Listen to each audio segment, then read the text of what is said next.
20 openers हैं जिन्होंने इस पीरियड में 20 प्लस इनिंग्स खेले, उसमें से एक ही इंसान है जिसका एवरेज रोहित शर्मा से कम है, वो है पृथ्वी शॉ। बट पृथ्वी शॉ का स्ट्राइक रेट 150 का था। सिद्धू साहब का कोट है, necessity is the mother of all inventions. तो आपने माधवाल को दिया क्योंकि जसप्रीत नहीं थे। So sometimes you have to wonder कि what was the thought process, और ये हमें कभी पता नहीं चलेगा। But if you look at the bowling on the other hand, उनका तो हमेशा से वही रहा है, आज तो बुमराह या फिर भरोसे वो देखेंगे कि जो होगा देखा जाएगा। Welcome to yet another better guys.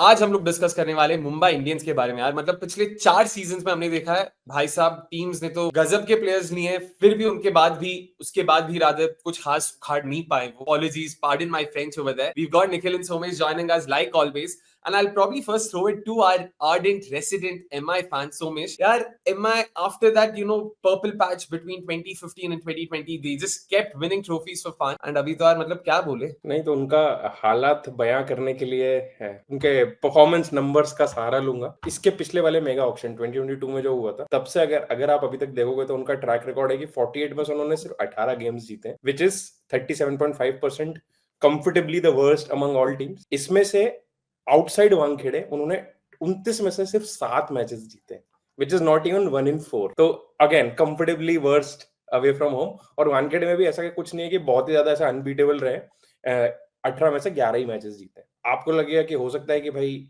कुछ अनलकी रहे होंगे किसी फैक्टर्स में। तो एक चीज मैं थोड़ा सा पहले क्लियर कर देता हूँ, मुंबई इंडियंस ने इस पीरियड में 48 में से 32 गेम्स में टॉस जीता है, which is 12% more than any other team. और सबसे कम टॉस इस पीरियड में किसने जीता है? केकेआर ने 38% टॉस जीता उन्होंने, उसके बाद भी उनके पास एक ट्रॉफी है। तो मुंबई इंडियंस ने टॉस ज्यादा जीत के भी मैचेस हारे हैं, घर के बाहर आ रहे हैं, पहले बैटिंग करते हुए भी 35% के आसपास गेम्स आ रहे हैं जो वर्स्ट है, और चेस करते टाइम भी 38% के आसपास गेम्स आ रहे हैं जो सेकंड वर्स्ट है। इट्स लाइक कि एक तरफ कुआं दूसरी तरफ खाई वाली सिचुएशन है, और सर्कमस्टेंस उनके साथ गई है। इस फॉर्मेट में स्पेशली इंडिया में T20 इवनिंग में टॉस कितना बड़ा एडवांटेज होता है ये हम सबको पता है। उसके बाद भी ये एडवांटेज होने के बाद भी ये ट्रैक रिकॉर्ड है। So this is the context that we are setting, कि this is the team we are talking about, जो 5-time champions है but easily have been the worst team for the past 4 years now. And about this itself, Nikhil भाई, like context हमने set कर दिया कि they've not been unlucky by any stretch of imagination. मतलब luck भी उनके साथ रहा है, rub of the green has gone their way. तो चलिए let's start with one of the departments. Batting की बात करते हैं। Rohit Sharma, Tilak Varma, Ishan Kishan in the past, Hardik Pandya, Surya Kumar Yadav, you name it and they have it. मतलब सारे इंडियन सुपरस्टार्स उनके पास रहे, उसके बाद भी यार मतलब बैटिंग उतना कुछ खास कर नहीं पाई है यहाँ पे। आई थिंक बैटिंग पे तो आप जरूर आएंगे, पर आई थिंक मेरे ख्याल से there were some key decisions which were taken in the 2022 cycle which I think they have not helped themselves in terms of how they want to plan.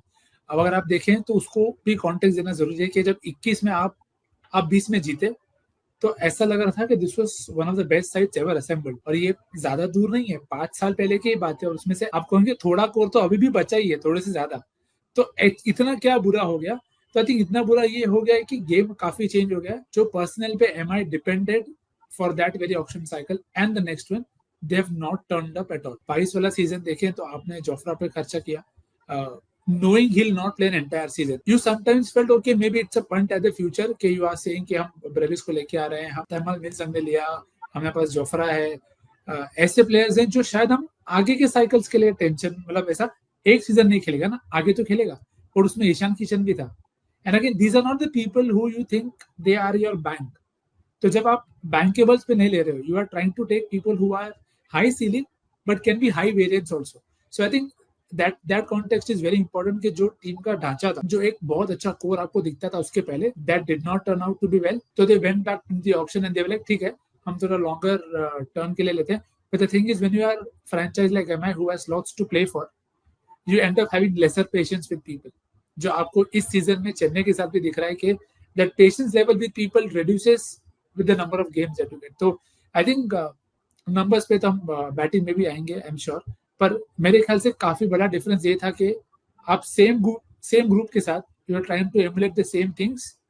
With time teams are also better prepared, it is not going to be easy to just replicate it. And Somesh, coming to the batting itself, Nikhil भाई ने बोला कि in terms of some of the names they've tried and it was a punt that they were taking. काफी सारे नाम से overseas में नहीं, Indians में भी अगर देखें, they've hunted the most number of caps in the last auction cycle, and we all remember a few names who not just did well for them but also ended up making a lot of money in the last mega auction. But on the flip side, it's meant that there's been this constant churn in their side. All in all, अगर आप देखोगे तो either from a numbers POV or just in general, what's actually been ailing their batting? आपने personal की बात की तो मुंबई ने 2022 से अब तक 56 प्लेयर्स खिलाए जो किसी भी और टीम से 10 ज्यादा है, तो क्लियर साइन है एक ऐसी टीम का जो वो are still trying to figure out. I think overall structurally मुझे जो एक फ्लॉ लगा कि वो एक टेम्पलेट पे आ नहीं पा रहे फॉर सम और द अदर रीजन. एक टेम्पलेट था उनका जो वर्क कर रहा था कि ऊपर एक अच्छा ओपनर चाहिए विद रोहित, मिडिल ऑर्डर में पोलार्ड थे, और फिर नीचे बुमराह को सपोर्ट करने के लिए 2 पेसर्स. जब से अब जैसे सपोज अगर हम बैटिंग पे आए तो भाई 2022 से अब तक उनके ओपनर्स ने 8 के रन रेट से बैटिंग करी है, जो कंफर्टेबली बहुत ज्यादा स्लोएस्ट है, और बैटिंग एवरेज भी कलेक्टिवली कुछ खास नहीं है, वो भी शायद सेकंड वर्स्ट ही है. तो it's like best of both worlds. और अगर आप इंडिविजुअल्स उठा के देखोगे तो 20 ओपनर्स हैं जिन्होंने इस पीरियड में 20 प्लस इनिंग्स खेले. उसमें से एक ही इंसान है जिसका एवरेज रोहित शर्मा से कम है, वो है पृथ्वी शॉ. बट पृथ्वी शॉ का स्ट्राइक रेट 150 का था. रोहित शर्मा का स्ट्राइक रेट भी 135 का है, जो 5th लोएस्ट है, और ईशान किशन का इस पीरियड में जो स्ट्राइक रेट है वो 6th लोएस्ट है. तो इट्स लाइक कि the problem started up top and the problem continues to be up top. अगर अभी भी आप देखोगे कि अब उन्होंने पुराने वाला टेम्पलेट को रेप्लिकेट करने का ट्राई किया है, जब वो क्विंटन डिकॉक रोहित वाला पार्टनरशिप चल रहा था कि चलो भाई हम रिकल्टन को खिलाते हैं. बट रिकल्टन का पहला सीजन है, क्विंटन डिकॉक को जब वो खिला रहे थे he was already into the 7th year of his international career. तब तक वो जगह जगह का घाट घाट का पानी पी चुके थे, which is not the case with Rickleton. And you have Rohit who's undergoing, I mean, one of the worst slumps ever. अभी अब उनके चैंपियंस ट्रॉफी हटा दोगे तो उसके आजू बाजू भी इट्स वेरी क्लियर कि भाई it's not the same Rohit. तो वहां से प्रॉब्लम जो शुरू हो रही है नीचे भी आती जा रही है. अगर हम 3-4 की बात करें तो 3-4 has been Mumbai strength and it continues to be Mumbai strength. But अगर आप नंबर 5 की बात करोगे तो अगेन तिलक वर्मा का जो स्ट्राइक रेट है, नंबर 5 पे 11 प्लेयर्स हैं जिन्होंने कुछ 10 इनिंग्स से ज्यादा नंबर 5 पे बैटिंग करी है इस पीरियड में. उसमें तिलक वर्मा का स्ट्राइक रेट सिर्फ और सिर्फ शिवम दुबे से ज्यादा का है. एंड पिछले मैच में हमने देखा था कि तिलक वर्मा नंबर 5 पे है and he had to retire. So he is clearly not a number 5 player, but Mumbai are trying to make it into a number 5 player. कभी नमन, कभी उनको 3 भेज देते हैं, 4 भेज देते हैं, कभी नमनदीर को ऊपर कर देते हैं. तो this is a side who are trying to find that number 5. जो I will go back to the auction, कि ऑक्शन में भाई आपको जब पता था कि आप रोहित से ओपन कराओगे because you have spent your 15% of your purse on him, तो आपने फिर 2 जो बैकअप बैटर्स लिए वो ओपनर्स लिए, which is flawed, right? आपको अगर टेम्पलेट रेप्लिकेट ही करना है तो they should have gone for someone in the middle order, जो टिम डेविड उनके लिए था. बट टिम डेविड को भी उन्होंने यूज नहीं किया. निखिल ने जो बात की प्लेयर यूसेज की, अगर आप 2022 में जाओगे तो ब्रेविस की वो एक इनिंग्स है वो इतना ज्यादा वो हो गया कि भाई डेविड को उन्होंने बहुत लेट खिलाया, और बाद में जब तक वो फिगर आउट करते हैं उनका सीजन खत्म हो चुका था.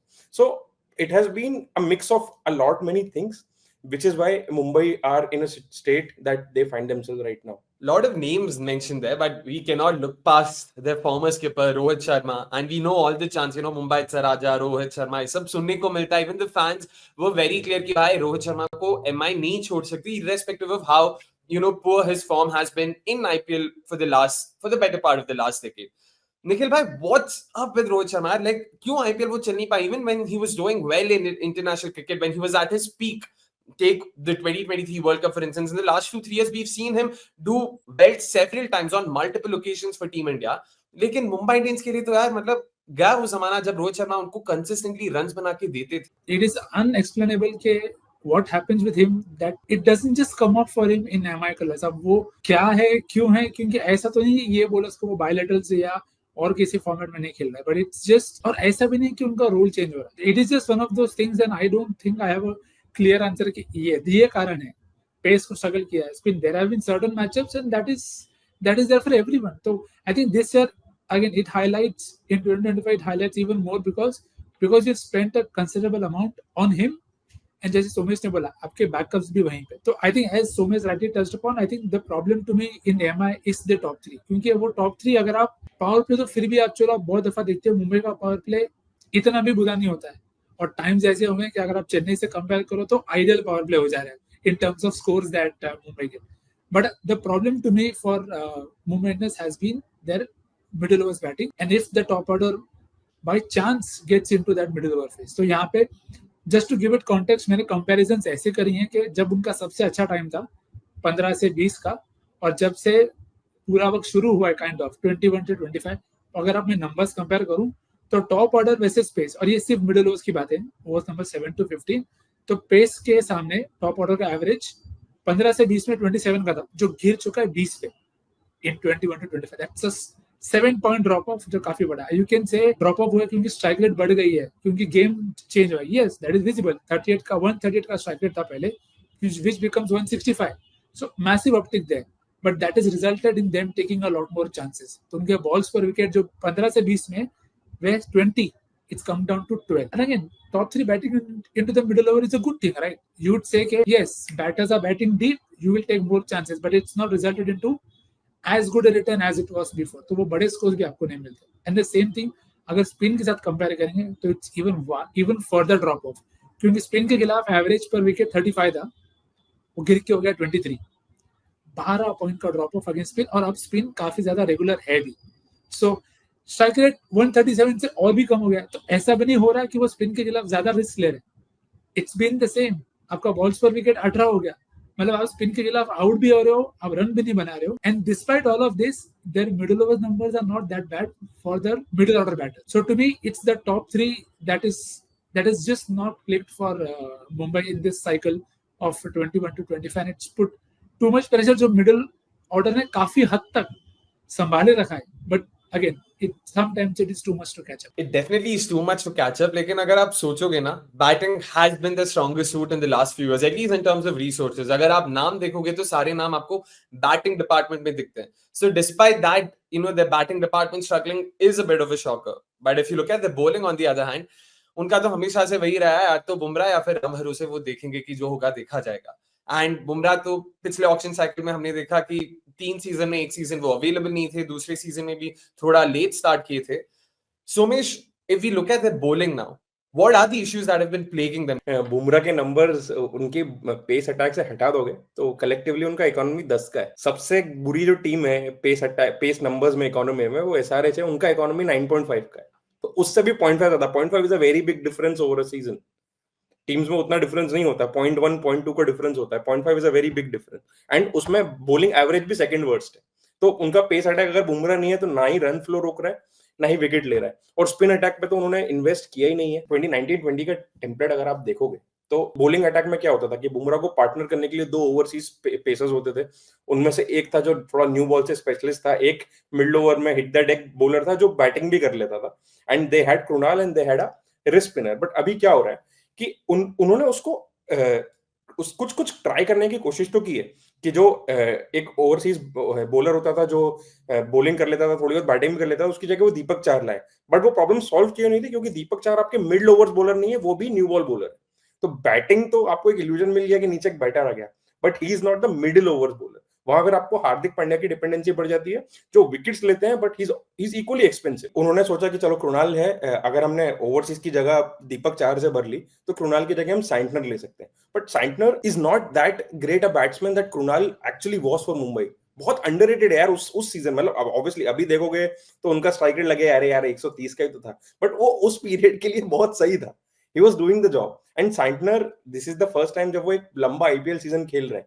अभी सबने उनको वर्ल्ड कप में देखा है जब वो 4-5 मैचेस न्यूजीलैंड के लिए खेलते हैं after a pace attack that includes Matt Henry and historically included Boult as well. तो भाई वो और अभी ये Mumbai Indians 14 games on the trot becomes very different proposition. और फिर उसके ऊपर बुमराह भी नहीं है. एंड रिस्क स्पिनर में इन्वेस्ट करना तो पता नहीं क्यों उन्होंने, मतलब वो एक एक्सपेक्टेशन ही बंद कर दी. ऐसा मान के चले गए कि भाई राहुल चाहर ने तो कभी कुछ खास किया ही नहीं था हमारे लिए, विच इज नॉट ट्रू.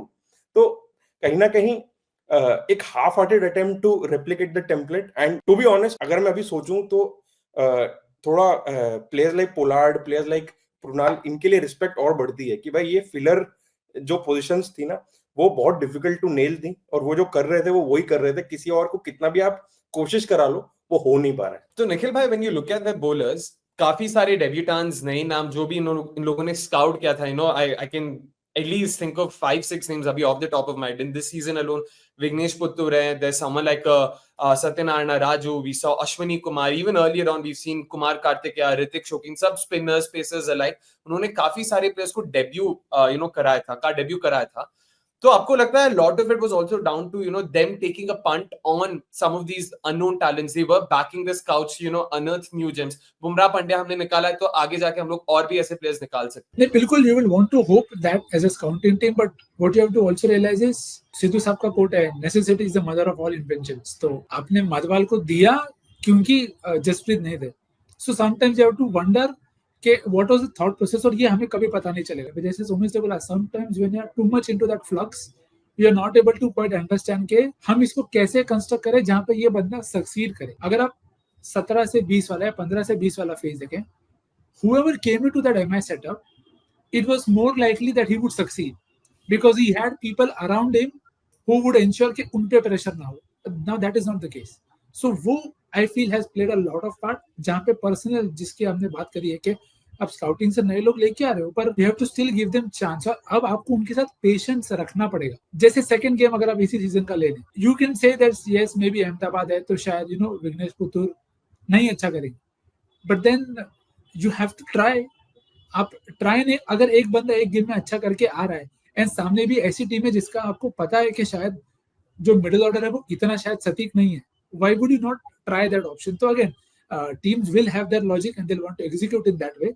पर I think मुंबई के साथ जो चेन्नई के साथ भी प्रॉब्लम हो रही है, they have become very predictable. जो पहले बोल्ड खेलना आसान है, नहीं बोल्ड को खेल के निकालना पड़ेगा. अरे पर फिर बुमराह आ रहा है, अरे फिर मैक्लेनगन आ रहा है, तो तुम मारोगे किसको? It resulted in Krunal Pandya being risked at, Pollard being hit at. तो you are bringing more people into the game. अब कैसा है, अब आपको सबको पता है जो काम गुजरात ने भी किया. बोल्ड को विकेट मत दो, चेहरे को विकेट मत दो, you will be into the game. And that's where KKR kind of flummoxed.